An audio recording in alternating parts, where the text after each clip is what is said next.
We are recording. All right, so we are starting. So the topic is, and I'm angled a little funny, so I want Connor to get to see me and everyone else. So we're talking about dealing with difficult people. And then my husband came back from Israel, and this was his present, which I was like, oh my gosh. So I said, what did you get this to me for? And I'm like, oh, that's perfect for my class. So I want to share this.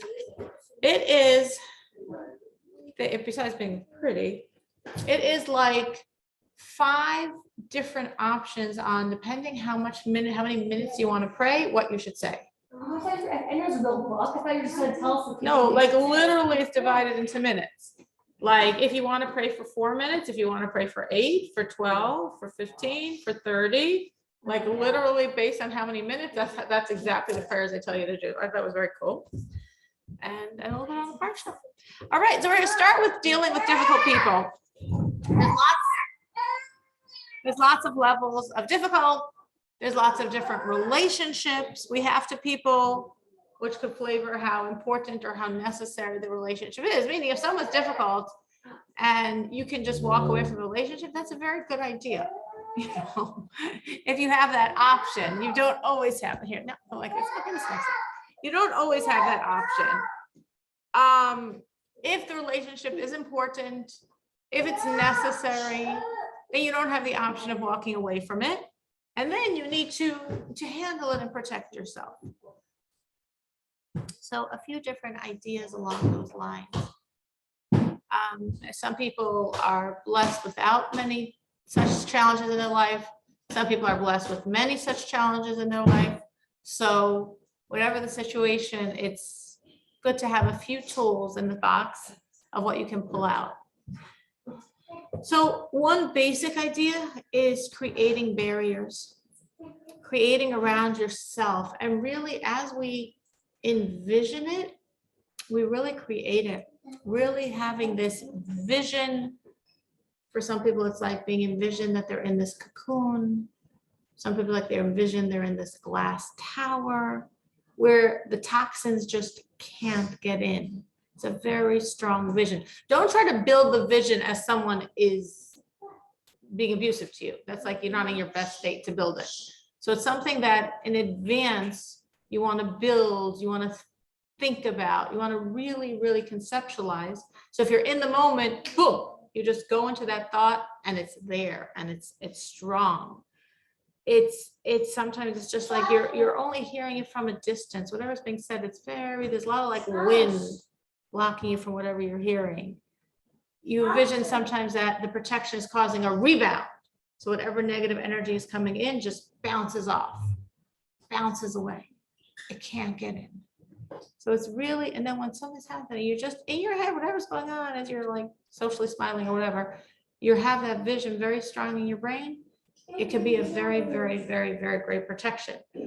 Are you healing the other person? We're not trying to. That's not our domain. What we're trying to do is protect ourselves so we're not absorbing this negative energy. Something else that people can do that is helpful is literally, even though you can't disengage from the relationship, you can disengage at this moment. I don't know if you've tried doing that, but like literally, like just have your antenna ready. You're on the phone. Oh my gosh, that's really the easiest thing to be on the phone. I have to go. Someone just walked in. I'm really sorry. Bye. Sometimes you hold the phone from a distance, you don't really hear what they're saying. That works too. If you're, You let them just keep speaking to you and just pretend you're not listening to them. if someone's on the phone and being really nasty or whatever, I just like sometimes just hold it like this. Oh, I have a colleague, it's Just my hang up. doctor's call. Right, yeah, call you, no, that's for sure. If you call It's someone really their their phone call. and then they hear the call waiting, Uh-huh, oh, it's my doctor calling, I gotta wait for the call all day. okay, that's good. Or I was just saying to say, oh, I have to go, someone walked in, but, you know, calling yourself as maybe might seem more valid. Or I'm just saying if you hold the phone from a distance, you don't really hear it. You just hear their voice from a distance. You don't really hear what they're saying. You can't see anything like you're talking like saying something go now. It depends who it is. Is this a person that can hear it? Is this a person that's going to accept it? Are they going to just go into another rant because you're talking so rudely? I don't We'll take Yael's tip. It works, someone's like, someone calls them so chatty out there, it's like this. Oh, sorry, I gotta go call Wayne, and we're probably waiting for.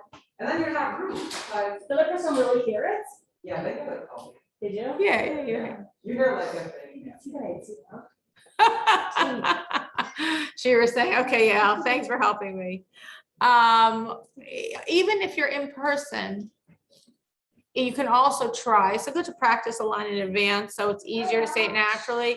Oh my gosh, I have to go. I just really have to be somewhere now, and leave, walk away. You know, sometimes we really have to do that to protect ourselves. I don't know about what she was saying, that you just say to the person straight, you are being very rude. I don't really want to tolerate this, because I don't know. Like, I think a person like that probably can't hear it. It's just mean, and I think. That's what you say to them? You don't say that. You shouldn't say what they're saying to you. But that's irrelevant. Just because. If it's been a hard relationship, it's just better to. Also, there's we talk about being mean back, like she was saying, well, if they're mean to you, why can't you be mean back? There's a very strong statement of our sages, which in Hebrew goes "Hamisavek iminavel mitnavel," which means when you fight with someone who's dirty, you become dirty. So if someone is rude to you, and you're like, well, they're being so rude to me, so I can definitely, throw it back in their face, then we become dirty. We don't want to be, if the other person is dirty or unwell or has traumas, history, whatever, we're not their therapist, we're not their mother, we're not their mentor. We don't know the other person's true stuff. But for me to protect myself, I don't want to become dirty. So if I'm going to act like they're treating me, I'm going to become dirty, and that dirt clings.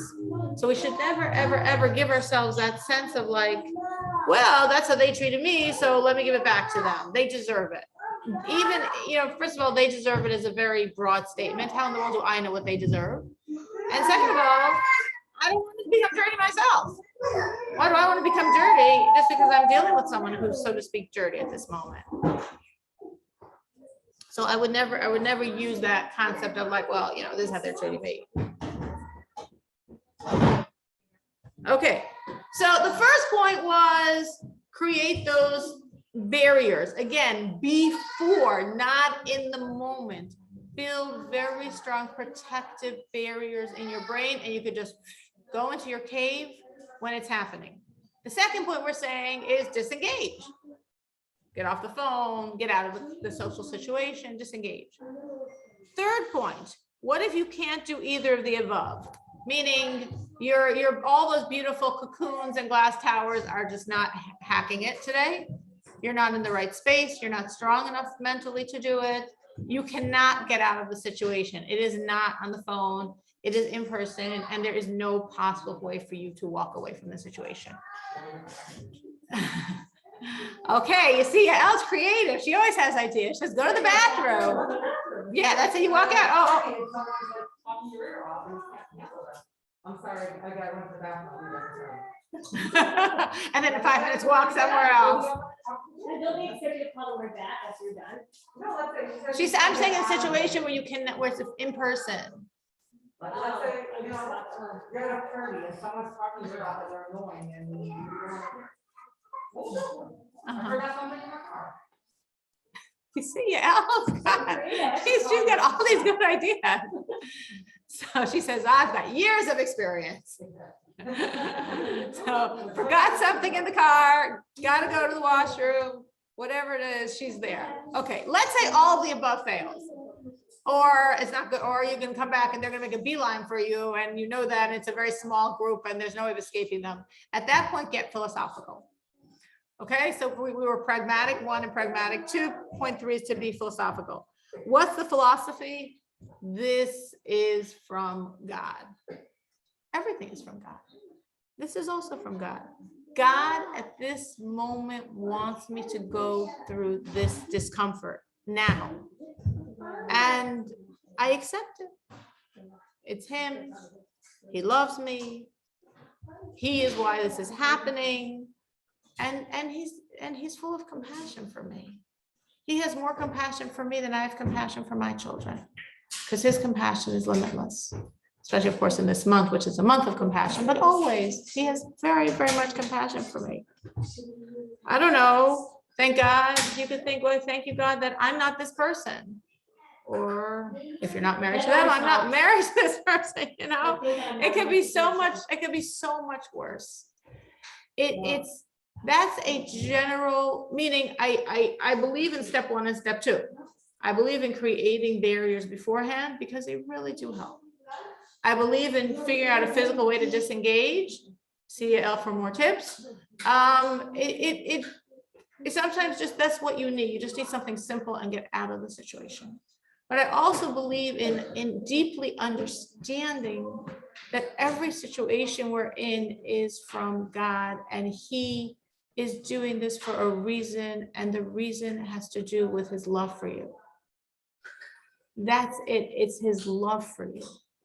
So we have to really, because sometimes, of course, difficult people is what we're talking about now. It could also be other situations in life. And it's really important to understand, well, this doesn't feel like love. I wouldn't, if I love someone, I want to do this to them. I'm not God either. I don't have the wisdom. I don't have the infinity of understanding. I don't know what happened in my previous lifetimes. I don't know the trajectory of my soul and why I'm here. But everything he's doing is with tremendous love and compassion for me. Your ear off, you should look at it as Hashem loves you, and you're just like tolerate it. Listen, get off the table. So again, yeah, I wouldn't even call chewing my ear off a difficult person. That's just someone that likes to talk. But okay, even starting with that, someone's talking, and you can't get off the phone. It's in person, and you're like, okay, God, if this is somewhat, not what I want to be doing right now, I take it as your version of a very mild, like, sometimes it's just there's negative energy and I need to my son yesterday had this very bizarre situation. He and his wife had taken a trip, and he was very early to his flight back, and his passport wasn't working. He couldn't get back in, and it's totally valid passport. Like, there's no reason, and he's flown many times in his life, and for like over an hour, they were trying to make it through. They were calling, they were this, they were that, whatever. Finally, in the end, someone told the country, yes, it's a valid passport. By that time, of course, he missed the original flight, and whatever, they put a flight several hours later. And he was talking to me yesterday. He was just, I don't know why it happened, whatever. And I was thinking, I didn't want to tell him this. I didn't tell him this, but I was thinking, I know why it happened. Because there was some negative energy from some people around his trip. Like, some people had some bad feelings. And I felt very strongly that that's why it caused it. And that was, Like crying? no, I don't want to go into the details, but there was some people that had some, I know, I'm not talking, like, I'm very specifically. I know people had some negative energy. Oh, not that any of those people wanted any bad for him. They weren't like thinking, oh, I hope this gets messed up. Not at all. It was just negative energy. So it was negative energy plays out. So God, this is where I'm coming to this point. So God, in his compassion, let it play out in such an innocuous form. Okay, so you got stuck in the airport for a few more hours. Okay, so because of that, a few things happened. Like, not a big deal. In a month from it, you won't remember. Maybe in a week you'll remember, but in a month you won't remember. So I'm just trying to give an example of, he's on the receiving end of this like weird, bizarre thing, like his passport doesn't work, which makes no sense. No, it never worked. And then they made a bunch of phone calls to, I guess, the Customs of America to confirm this is a real passport. And for some strange reason, the computer's coming from Mexico. And for some reason, it was not going through. But my point is, I'm giving this as just a little, I mean, it happened yesterday, so it's my head, but as a little example of trying to say. So he, on his end, this bad thing is happening to him. He has to go, he has to get back, he has things he had to do in Chicago that day, he has to things he has to do in Springfield tomorrow morning. Like, life is all life, life is busy, life is life. And he has all these things, and he was so responsible, and he came 3 hours in advance of his flight, And he anyway missed his flight and was stuck in the airport for a few extra hours, but I'm sure he used the time well and whatever. But I'm saying that's from his end, but my end, my godly vision, because I know a little more of the story, so I have the inner scoop, is saying it happened because there was negative energy. But God in his compassion made the negative energy play out in a way that didn't really cause damage. It was like inconvenience. You know, some things had to get shifted. It was inconvenient. It was no real damage. It depends on how strong the other person's energy is towards that person.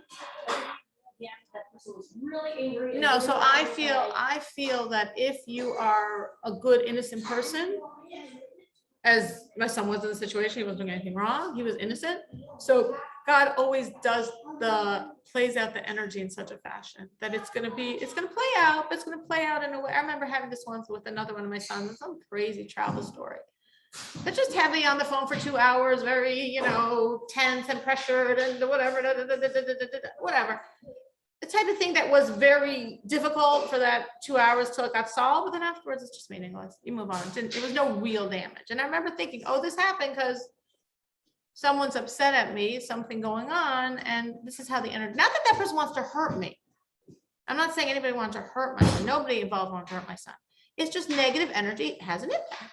Why can Hashem undo that and it's not go along with that? Because we're very powerful people. So is God. And he set up the rules this way, that our energy is real. Our positive energy is real also. Our positive energy is very real. And our negative energy is real. But yeah, I wouldn't even call it a capeta. It's not like the person necessarily has a grudge against you. It could be more mild than that. But my point is, why am I bringing in the story? That my son is experiencing something negative. And I'm telling you, when you experience something negative, feel this is all God, which it is. And this is God's compassion. You could be like, compassion, why is this compassion? If he's compassionate, why would he be doing this? So I'm giving my son's little story of yesterday as like, it is compassion because there's some negative energy that has to be played out. So it's played out in such a mild form. Okay, it was played out, move on. You know, don't get stuck. It's, I think another lesson on the flip side of that is we should so much watch the energy we emit. Because sometimes we get into negative spaces about people.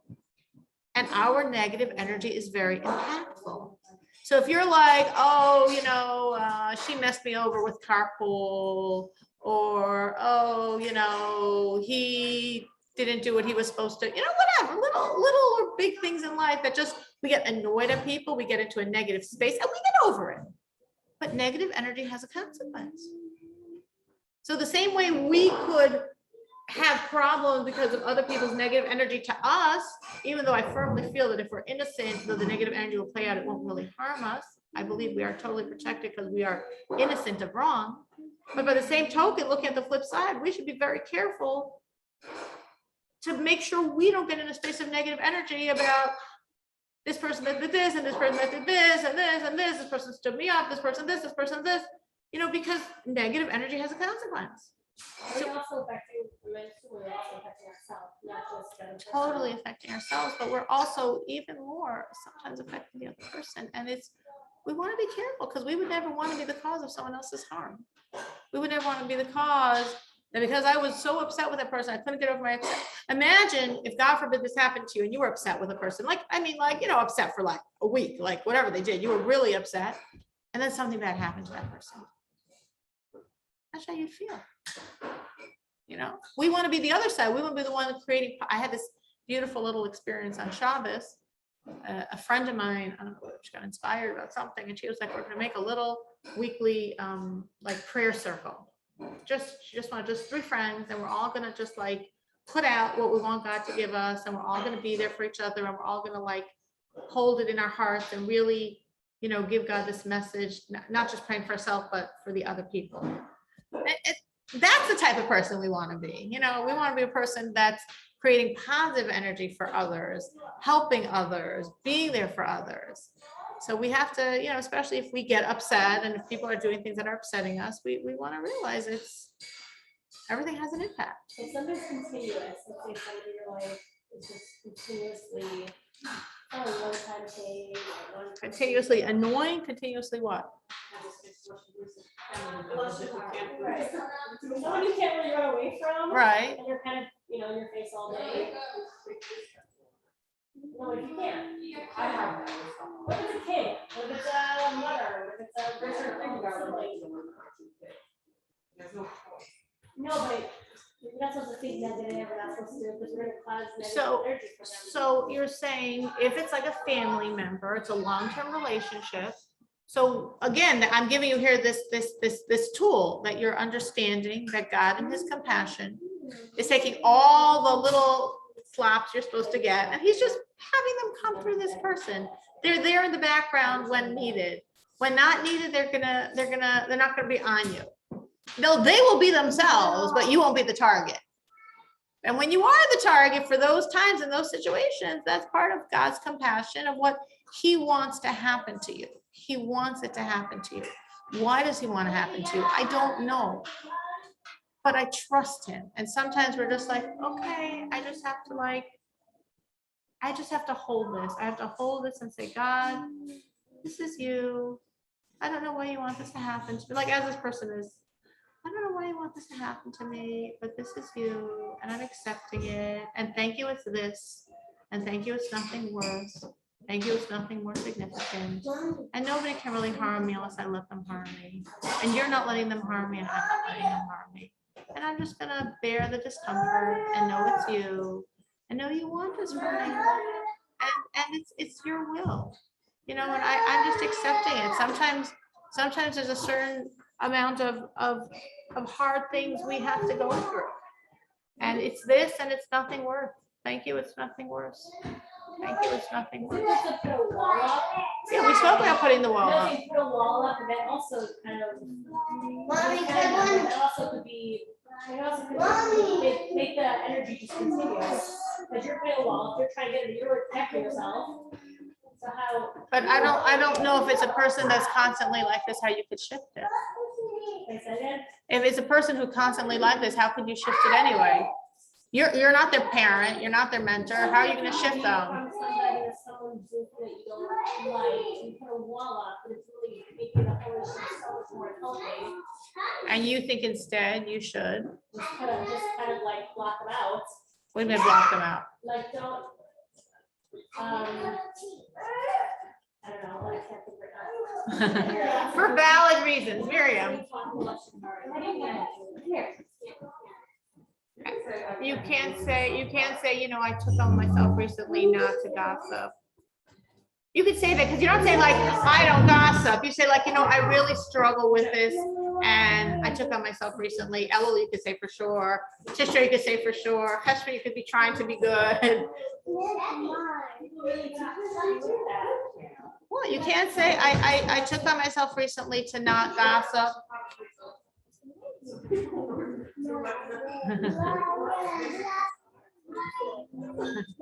Flash it. No, I think you could say that. And you can't say to them, you know, I've been working on myself recently to not gossip. I mean, it's so innocuous. Everyone's working on themselves to not gossip.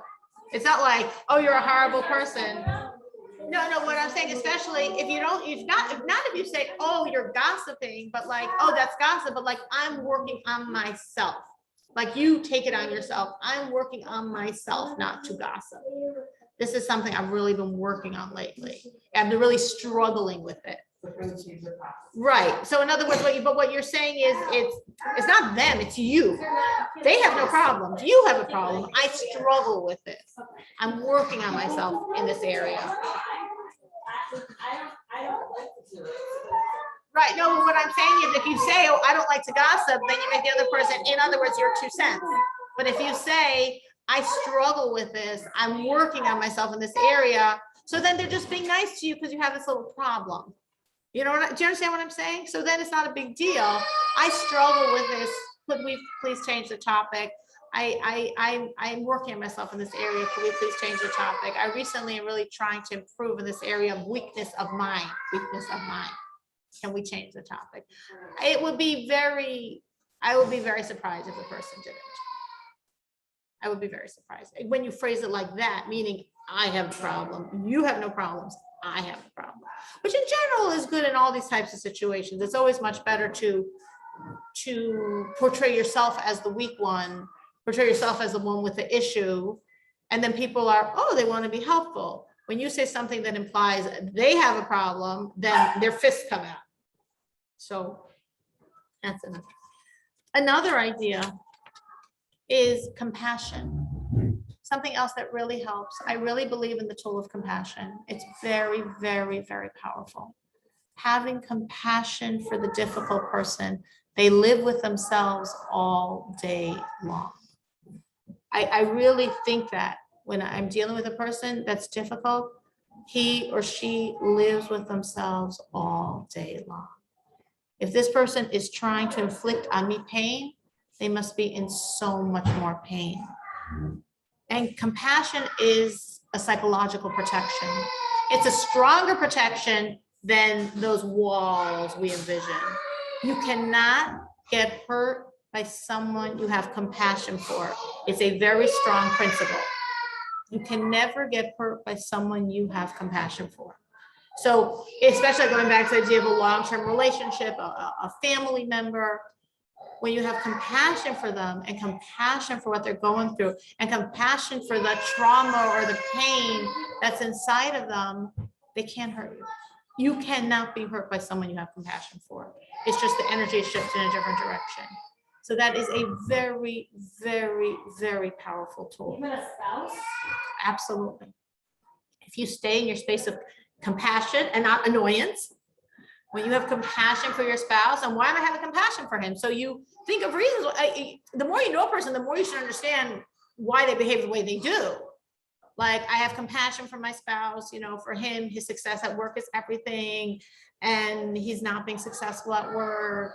His, you know, for him, his social prestige is so important, and he's in a place where, you know, he's getting a lot of flack, you know, whatever it is. His parents had created a lot of trauma in him. He's never overcome, whatever it is. You know more than it. The closer you know someone, the more you know actually reasons why they do behave the way they're behaving.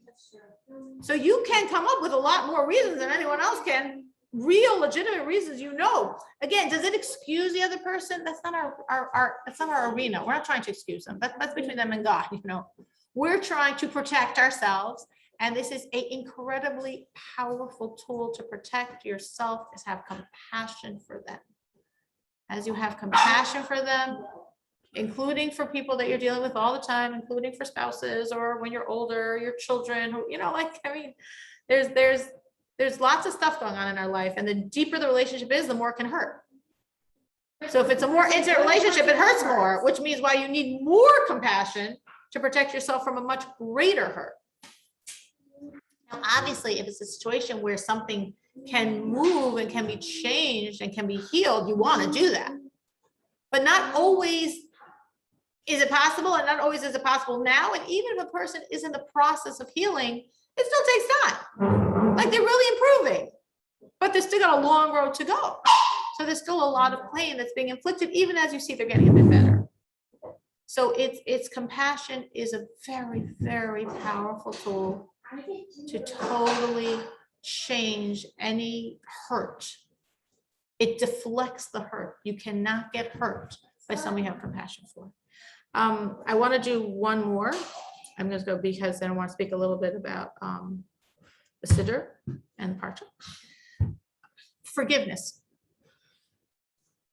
In other words, a difficult person could be currently difficult. Difficult person could be difficult in the past. Difficult person could be difficult in the past and currently. And a lot of times when someone hurts us, we hold the hurt inside of ourselves. We like contain it. We sort of like mull over it, and it becomes this very strong thing inside of ourselves. Now, of course, we don't want to go to that place of pain. So what very often we do is we put it in a psychological closet in our brain. And we think, oh yeah, it's totally taken care of. It's totally not taken care of. It's there, it's in your brain, and you need to expend a lot of energy keeping the door closed. And in stressful situations, the blackness oozes out. It doesn't have to be a special situation with that person. Just a stressful situation makes you weaker. So your brain has less ability to keep that door closed. So it is so unhealthy for you to harbor the pain someone did to you. How do you release that pain? By forgiving them. forgiveness is, again, an incredibly powerful tool. Because what forgiveness does is releases the bonds between the two of you.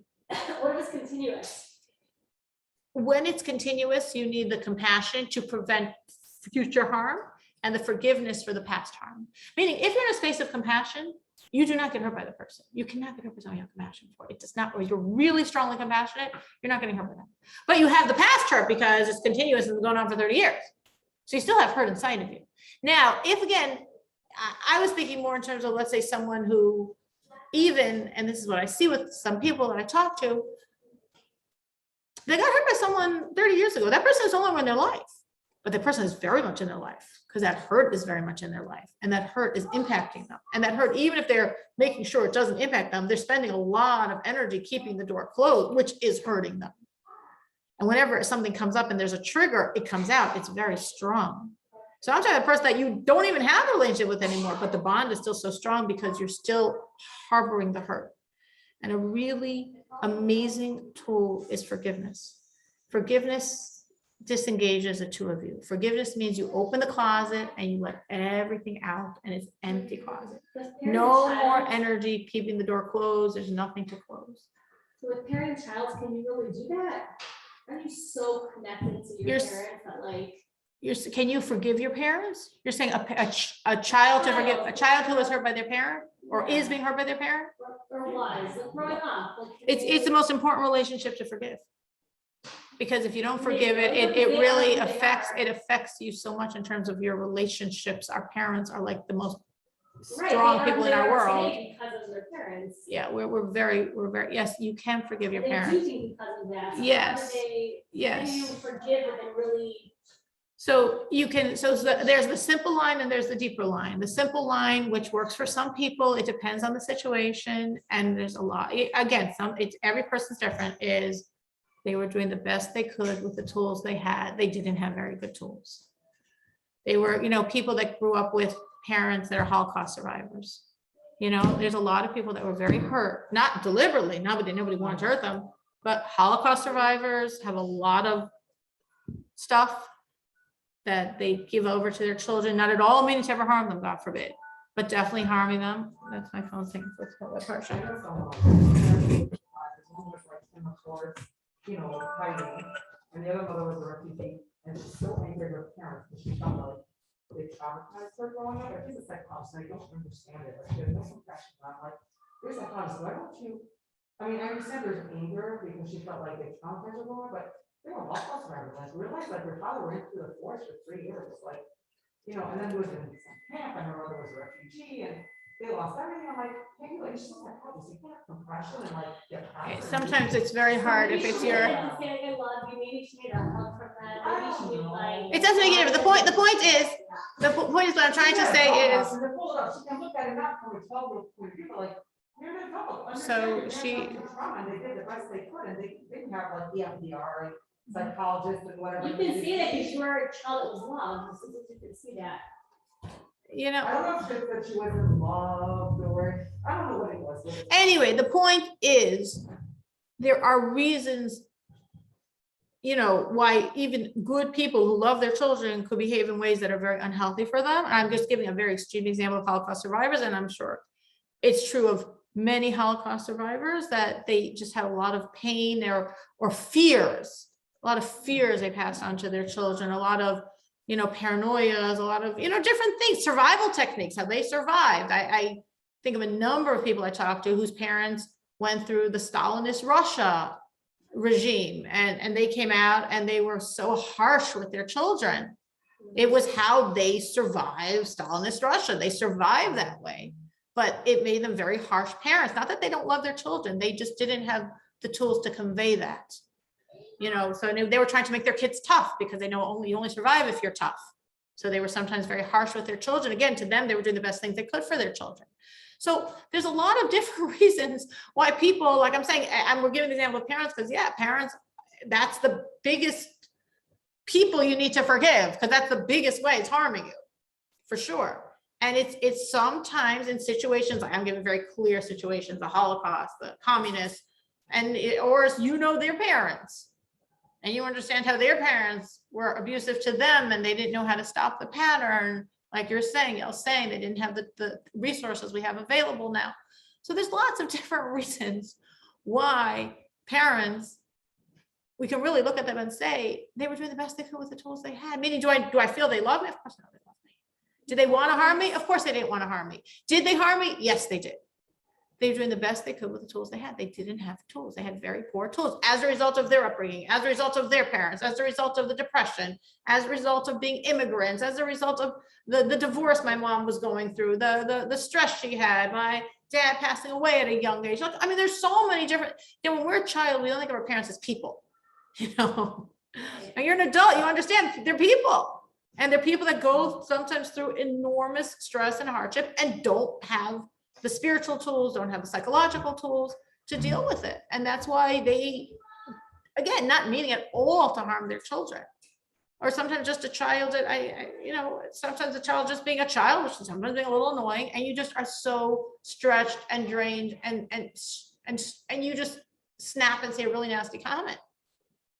They didn't ever mean for that comment to stay with the child for the next 40 years, which it does, but they didn't mean that at all. So that's one level of forgiveness. They're doing the best they could with the tools they had, and you understand why they had very poor tools. Because again, if they're your parents, you know their history better than anyone else. You can sometimes really understand what molded them to become the people they were and the parents they were. On a deeper level, if that doesn't work, or sometimes in conjunction with that, we go back to the same idea. I don't serve idols. This is what God wanted for me. I don't credit man with power. I don't credit man with power. I'm not giving man the ability to harm me. It's what God wants. I'm not stuck on why. I'm going to move forward with forgiveness.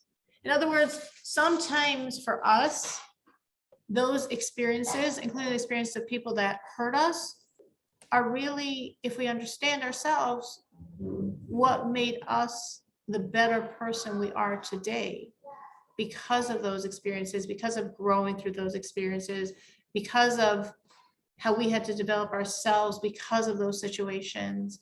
And there's a God, and again, there's a reason for everything. This is a very important point. I know I'm saying it sort of quickly, but I don't give man credit for harming me. I'm not going to believe that a human being, he's the one that has the power over me. Again, there's a God. No, our free choice never changes God's plan. Our free choice never changes God's plans. You're saying that they had a power and God couldn't stop them? No, that's not my vision of God. No, absolutely not. The most horrific thing in the world, we don't understand it. I'm not claiming to understand it, but I'm claiming that God runs the world, and every single thing, and not just in the broadest strokes, in the most specific details. Exactly this person's survival, exactly this person's perishing, exactly the torturous way, all those details that blow our brains are all God. Now, again, we can't fathom it, so that's why sometimes it's better not to go there, because it's impossible for us to understand. To understand it, I think it has to be like a very cold person, because we're human, thank God. So we can't possibly understand it, but that doesn't take it away from being God. So the best things that ever happened to you, all are because of him, not because of people. The worst things that ever happened to you are all because of him, not because of people. Again, that doesn't take away from people's free choice, like Miriam's saying. People make choices, but God runs the world. If someone's making if someone is, Lowell Lanu, like the horrible thing that happened in Detroit last week. What happened? Denver, I said Denver. Okay, so that horrible thing that happened in Denver. So that horrible person or people, whatever it was, made horrible choices. But that specific child was in that specific place at that specific moment is exactly God's plan.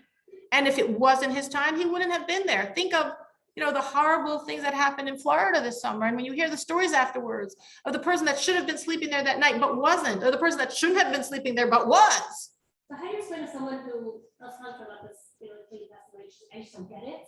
Like, if God really loves you, he's going to have someone that will murder you in yeshiva, like he's doing everything right. And it doesn't mean, we have no clue, and we don't know why this boy lived and what was the trajectory of his lifeline. And before he was born, he was supposed to pass away at exactly that moment. Before he was born, he was supposed to pass away at exactly that moment. And that is true, because there's a God. We don't take away God. He was supposed to pass away at that moment. He was, and God had him pass away that way. If it wasn't that way, it could be a car accident. He could have suffered with an illness for 3 years, whatever it will be. But why would God want someone to live that short a time? Because that's what his soul was needed for and needed. All of us have been here before. All of us have a reason. It is very strong emuna emuna, the word emuna, which means belief, comes from the Hebrew root word emunim, which means exercises. Like in modern Hebrew, they use the word emunim for like military exercises are called emunim. That's the term for it. That's the word. And what's the etymology? Why we call emunah belief, emunim, which means exercising? Because even though we're all natural believers, it's a muscle we need to exercise. It's a muscle we need to exercise. We need to keep working it. So every time you again trust and again believe and again say, this is exactly what's supposed to happen. There is a God, and for all these things, it's and not that we have an answer, not that we know the answer. We don't have answers. We don't understand why would God want that to happen. But we know that he's in charge, and we know this was exactly supposed to be, and we just have to say that. If it's hard for you to say it yourself another 100 times. There is a God, and everyone's life is exactly what it's supposed to be. It's supposed to be like this. I felt there was so much death this summer, and so many levels that really personally affected me. Boom, boom. I just had another one last week. Boom. And my daughter was like, "Ma, everything comes in threes." I'm like, "Oh, no." And my aunt just very suddenly passed away. 74-year-old. Just boom again. And it's like, of course it hurts. Of course it's painful. And of course with lots and lots and lots of, details around that pain. But that doesn't take away from the fact that I know before she was born, this is how many minutes she was supposed to live. All these kids who are affected by this now, my nephews they live in Denver, but they dorm there. They're pretty sure. Of course they're traumatized.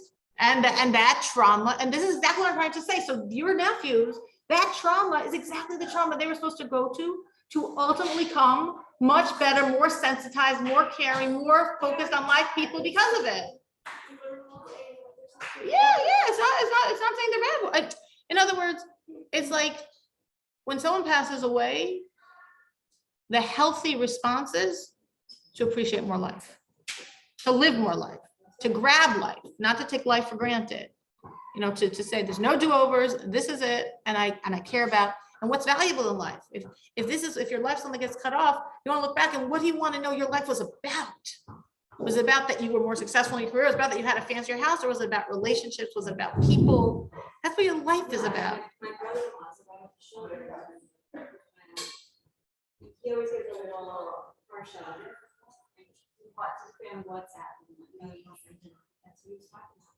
And that's so these children, everything is precise, everything is God, and God wants these children to grow deeper and more compassionate and more sensitive and more focused on people and not distracted by the stupidities of life because of what they went through. In other words, there's always like as someone once said to me, I not said to me personally, she was speaking at, whatever, her background, she was one of the Mengele twins who actually survived. And when she would speak, right now, of course, she passed away. I heard her like 30 years ago. So when she would speak, she would always say, do you want to hear my story as a victim or my story as a survivor?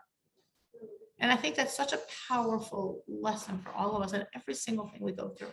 Are your nephews going to be victims or are they going to be survivors? If they're going to be victims, they're going to be traumatized and scared and all the repercussions. If they're going to be survivors, They're going to be better people than they ever would have been otherwise because of the situation. Do they already have the tools they need? Yes, because there's a God and everything is very, very specific. Okay, some people are weaker than others. But there's a God. And if the person was weaker, then they would have been in the yeshiva, but been away for that day. So it would have been far more distant, or they never knew that kid, or they were supposed to go to the yeshiva, and actually they went to a different yeshiva, or whatever happened. God runs the world. He's very precise. Nothing is random for not any specific person. Just like I'm saying, like we saw with Florida. So this person was supposed to be sleeping there, wasn't. This person wasn't supposed to be sleeping there, was.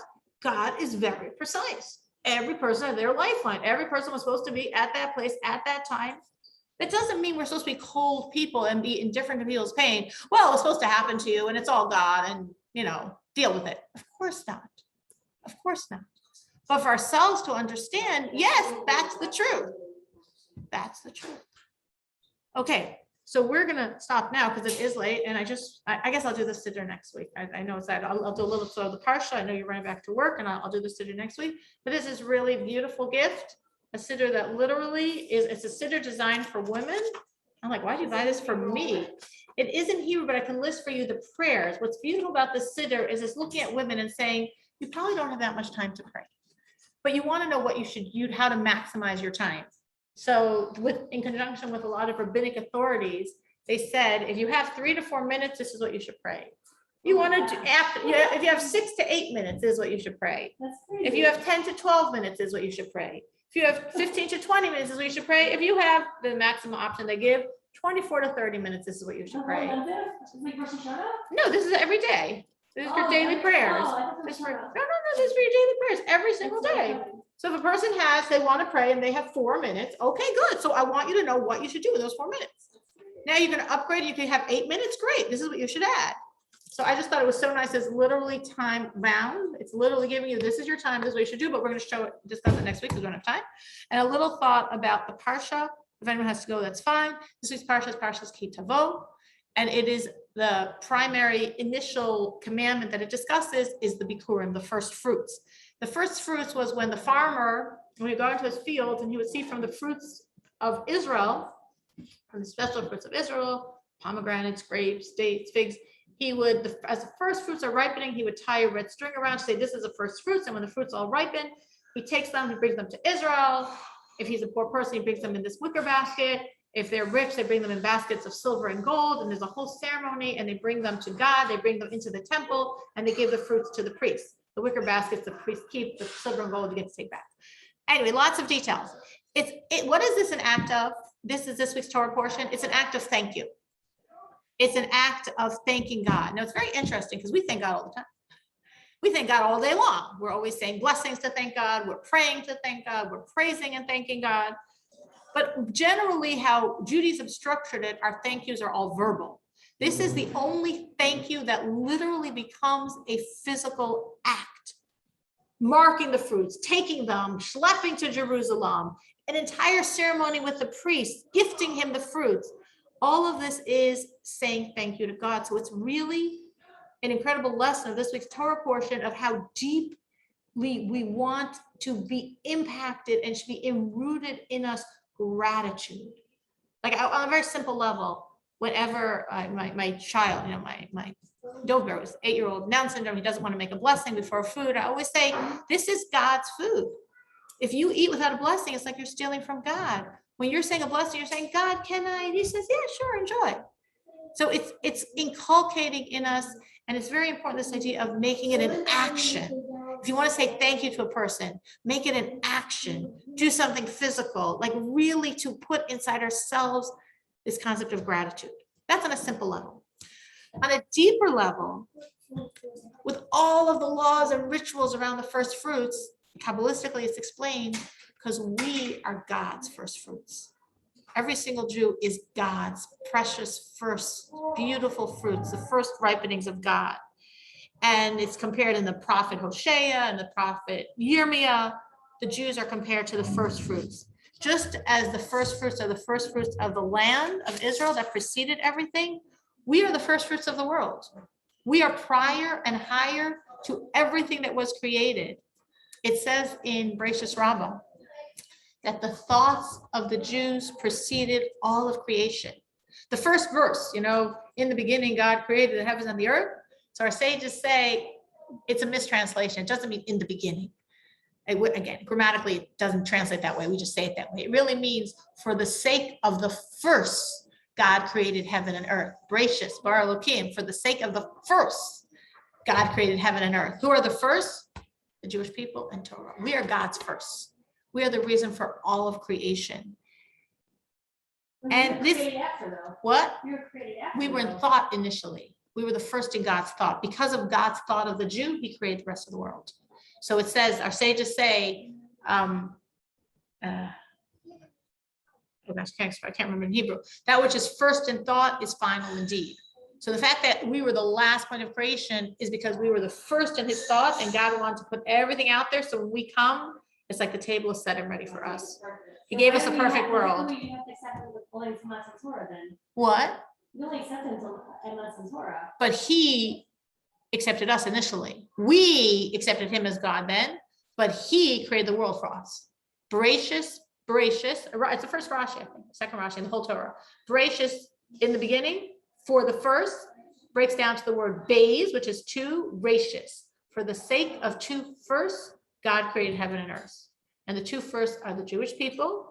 We were, the primordial thought of God was us. And the Torah is his blueprint for us in this world. We are the primordial thought of God. Not just the Jewish people as a whole, that nation that exists forever. Me, individually.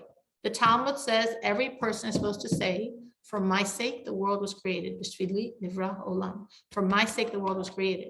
So I'm not supposed to understand the Jewish people are the reason for all of creation. I'm supposed to understand I'm the reason for all of creation.